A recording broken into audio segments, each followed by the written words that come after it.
Assalamualaikum warahmatullahi wabarakatuh. Alhamdulillahirrabbilalamin. Wabihi nasta'in wa ala murid dunya waddin. Wassalatu wassalamu ala asrofil anbiya'i wal mursalin wa ala alihi wa sahbihi ajma'in amma ba'du.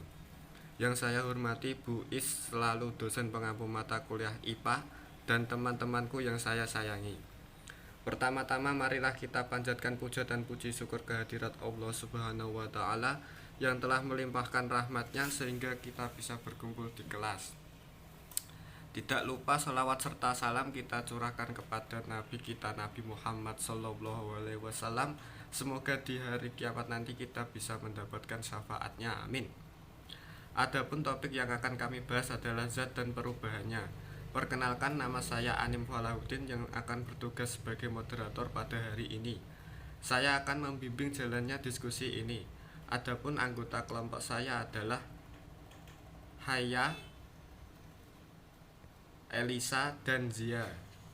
Sedangkan rangkaian acara yang akan kita lewati adalah 1. Sesi pembukaan, 2. Sesi penyampaian dan penyajian materi, 3. Sesi penutup. Baik teman-teman, langsung saja kita mulai ke sesi yang pertama adalah pembukaan. Marilah kita mengucapkan basmalah bersama-sama. Bismillahirrahmanirrahim. Selanjutnya adalah penyampaian dan penyajian materi. Saya persilahkan Mbak Zia membacakan materi yang pertama. Saya Zafira Zia Askia akan menyampaikan materi tentang Z. Apa itu Z? Z adalah sesuatu yang memiliki massa dan menempati ruang atau memiliki volume. Bisa dikatakan, Z adalah semua benda yang menempati ruang. Z sendiri terbagi menjadi 3 macam. 1. Z padat. Ciri-cirinya, partikelnya berdekatan dan teratur. Partikelnya susah dipisahkan atau kompak. Volume dan massanya tetap. Beberapa contoh dari Z padat sebagai berikut. Ada kayu, batu, dan juga besi. 2. Z cair. Ciri-cirinya, partikelnya sebetulnya masih berdekatan mirip Z padat, tetapi tidak teratur. Partikelnya lebih mudah untuk dipisahkan, volume tetap, dan bentuk berubah. Contohnya yaitu air yang ditaruh di dalam gelas, maka bentuknya akan seperti gelas. 3. Gas. Ciri-cirinya, jarak partikelnya saling berjauhan satu sama lain. Partikelnya sangat mudah untuk dipisahkan, volume serta bentuknya berubah-ubah. Contohnya yaitu balon. Alisa Maesaroh akan melanjutkan materi sebelumnya, yaitu perubahan wujud zat. Perubahan zat dibagi menjadi 2, yaitu perubahan kimia dan perubahan fisika. Perubahan kimia adalah perubahan zat yang menghasilkan zat jenis baru. Ciri-cirinya, 1. Berubah warna, suhu, muncul gas atau endapan. Kedua, bersifat irreversibel, artinya tidak bisa kembali ke wujud semula. 3. Diikuti perubahan kimia melalui reaksi kimia. Dan yang keempat, masa reaksi sebelum dan sesudah adalah sama. Contoh pembakaran, yaitu terjadi reaksi antara zat yang terbakar dengan oksigen dan adanya api. Contoh, kayu dibakar menjadi batu arang. Zat asalnya yaitu kayu, berubah menjadi zat baru yang berbeda sifatnya, batu arang, dari zat asal. 2. Pelapukan. Pelapukan adalah kerusakan yang terjadi karena aktivitas mikroba, enzim, atau reaksi kimia. Pelapukan dibagi menjadi 3, yaitu pelapukan mekanisme, penghancuran batuan secara fisik tanpa mengalami perubahan kimiawi. Contohnya, kristal air garam di batuan ekosistem pantai. 2. Pelapukan kimiawi, yaitu pelapukan yang terjadi karena pelampukan kimia atau akibat adanya perubahan struktur kimiawi material tersebut melalui reaksi. Contohnya, batu dan air hujan. Air hujan mengandung H2O dan CO2 dari udara sehingga memiliki tenaga yang besar untuk melarutkan, apalagi jika air mengenai batuan kapur. 3. Yaitu pelapukan biologis. Pelapukan biologis disebabkan karena adanya aktivitas makhluk hidup di sekitar lingkungan alam. Contohnya batuan dan lumut. Batuan akan hancur dan terkikis akibat adanya aktivitas metabolisme lumut yang tumbuh di permukaannya. 3. Proses fermentasi. proses di mana zat asal mengandung karbohidrat atau protein berubah menjadi zat yang lain dengan bantuan mikroorganisme. Contohnya, singkong menjadi tape. Heterofermentasi produk akhir berupa asam laktat dan etanol sama banyak. Dan susu yang menjadi yogurt. Hemofermentasi di mana produk akhir hanya berupa asam laktat. 4.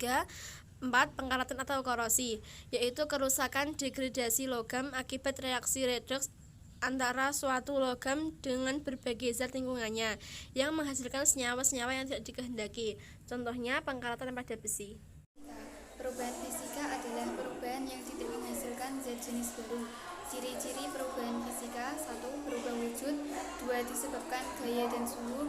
3. Bersifat reversibel atau kembali ke wujud semula. Contoh perubahan bentuk dan perubahan zat. Beberapa perubahan fisika yaitu perubahan wujud, perubahan bentuk, perubahan ukuran, perubahan volume, perubahan pelarutan.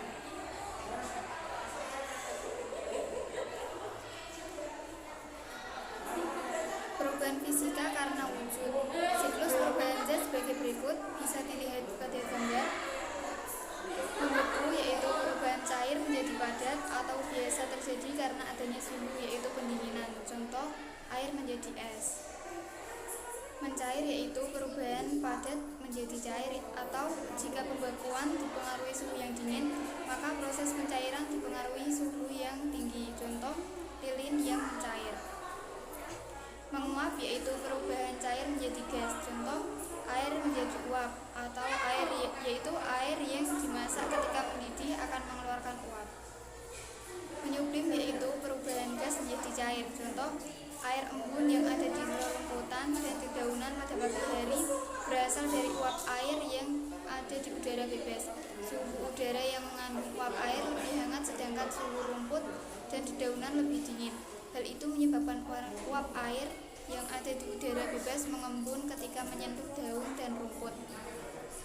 Menyublim yaitu perubahan padat menjadi gas. Contoh, kapur barus lama-lama akan habis karena kapur barus menyublim menjadi gas. Mengkristal, perubahan gas menjadi padat. Contoh, bunga es yang ada di dinding pintu. Perubahan fisika karena bentuk. Contohnya adalah perubahan materi kayu menjadi kursi. Penjelasannya yaitu ketika seorang tukang kayu membuat kursi, maka pada saat itu sifat kayu tak berubah dan hanya mengalami perubahan bentuk saja. Perubahan fisika karena ukuran. Contohnya adalah biji kopi yang digiling menjadi serbuk kopi. Penjelasannya, ketika biji kopi digiling, sifat dari kopi tidak berubah dan hanya ukurannya yang berubah. Sama halnya dengan batu yang dipecah-pecah. Perubahan fisika karena volume. Contohnya adalah raksa atau alkohol di dalam termometer.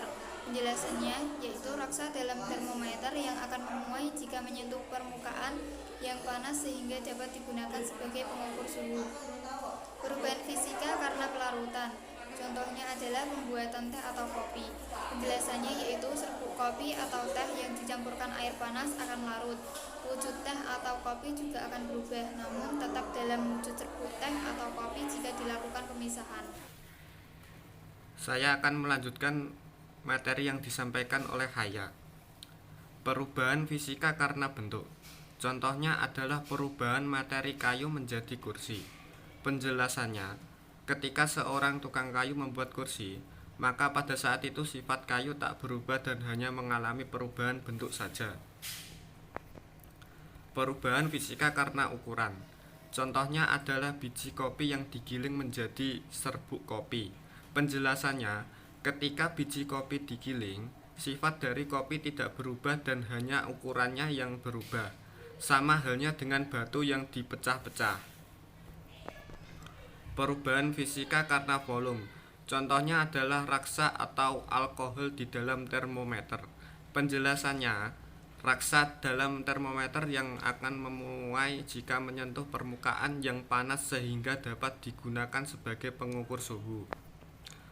Perubahan fisika karena pelarutan.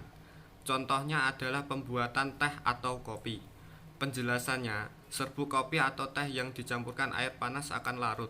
Wujud teh atau kopi juga akan berubah, namun tetap dalam wujud serbuk teh atau kopi jika dilakukan pemisahan.